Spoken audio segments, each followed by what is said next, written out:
So our third and final topic area this evening, cultural social responses to 21st century challenges. Many communities in the New York, New Jersey metropolitan area were predicated upon 20th century and earlier models of development that are now obsolete. Models that were car dependent, models that were tied to an industrial and manufacturing base. It is by now a well-worn truth, for example, that urban suburban sprawl in the United States was made possible by cheap fuel and cheap cars, along with a host of decentralizing policies at federal, state, and local levels. As a result, many communities are confronting profound social, demographic, lifestyle, and economic transformations, and will soon find themselves urgently needing to introduce new urban plans, infrastructural systems, and even building typologies to meet the everyday realities of the 21st century. Within this context of significant change, one key issue for local residents and community design professionals is ensuring that communities remain or become inclusive in every sense, addressing the shortcomings of many current development models by integrating the need for economic prosperity with environmental and social justice. So given the scale of systemic transformations that our region is now facing or will face in the foreseeable future, how can local residents and communities successfully adapt and work to create more inclusive, economically vibrant cities and towns? In short, how can we turn the places in which we live and work into workable cities that will accommodate the needs of all citizen stakeholders? And we could define that as sort of regardless of or inclusive of age, race, ethnicity, country of origin, class, gender, sexual orientation, etc. And just to complicate the question, let's expand the notion of diversity to include biodiversity as well and ponder how we can turn our communities into thriving local ecosystems, literally as well as figuratively. Wow. Yeah, where to start? You know, if you don't mind, let me. I don't know where I can go with this, but I was at a conference on Long Island. Long Island is exhibiting quite significant economic problems at the moment. They're overly polluted, both in the air and their water table. They have suburban communities that have allowed their rail-oriented downtowns to actually wither and deteriorate. They are very much car-oriented. And over the past 5 years of participating in a number of Long Island events, from what was initially the use of the word urban on Long Island meant I don't want Queens here, has now been identified how can we keep our town economically viable? What are the models that we have to develop? Why are our young people deserting us and moving into New York City?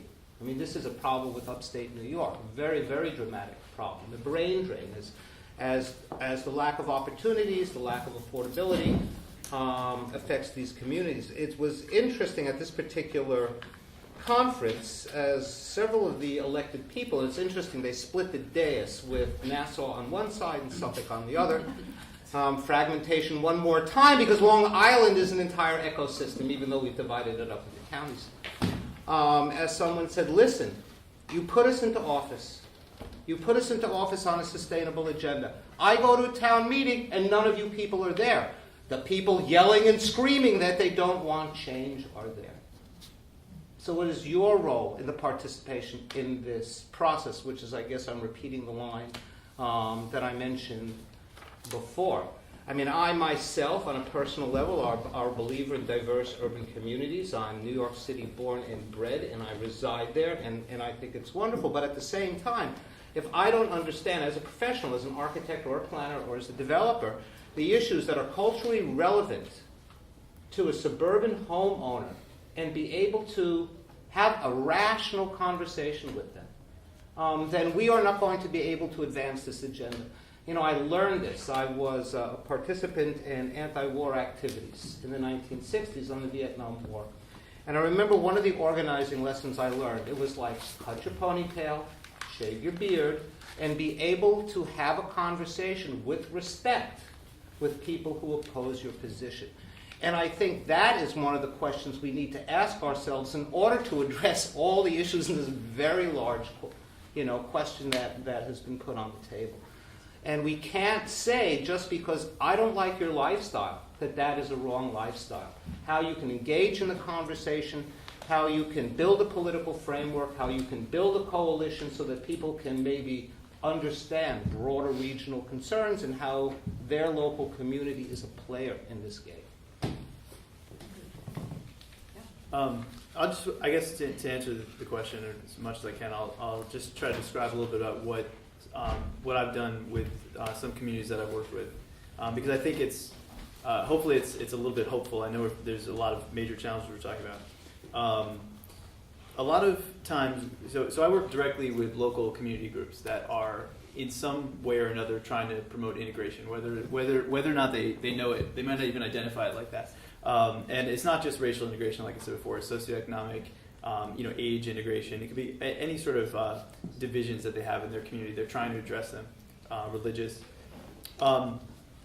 And typically, we come into a community, we talk to some local leaders or people in a nonprofit group, and they're focused on one issue or another, and they don't really have a really comprehensive way of looking at the issue or the problem.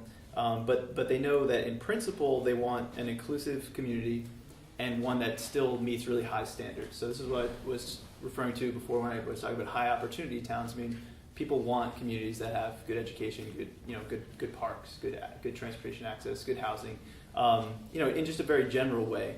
But they also want to be inclusive. And unfortunately, because of a lot of the historical situation in this country, there's a lot of, sometimes there's a gap in people's mind between how they can be inclusive and still be a community of choice and high standards.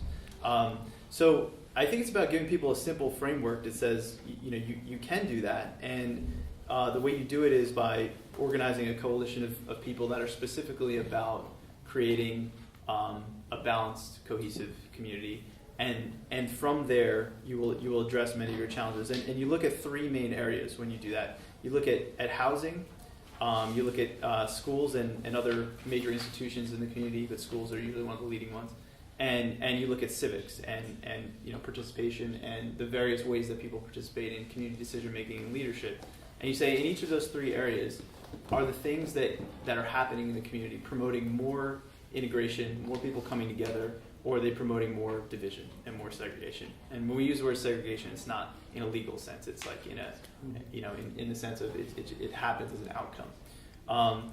And usually, if you get community groups, especially of a diverse mindset around a table, and they start talking about those three areas, housing and schools and civics, and they say what kinds of things are happening here that are moving us more in the direction we want of inclusivity, and which ones are not, they can quickly identify some fixes. Now, and I talked to David and Cliff about this quite a bit. I think they start there and they start to come up with some sort of simple solutions. Okay, well maybe we need like a small reform in the way our schools operate, or we need like a community program that helps kids who are a little bit more challenged kind of get up to speed with the rest of the kids in the district. So they do some sort of community outreach and social development type things. I think it has to go much further eventually. We talk about design, especially since this is a design conference, design that really promotes integrated communities. I think it has to go into major reforms of how education systems work and how neighborhoods are designed and how civic structures work. But that's really ambitious. It's an ambitious agenda, and you have to just kind of start by getting a group of people around the table that really represents all the players, and then asking that simple question: what things are moving us in the integrated directions, and what things are not? And then you start to you build momentum over time that way.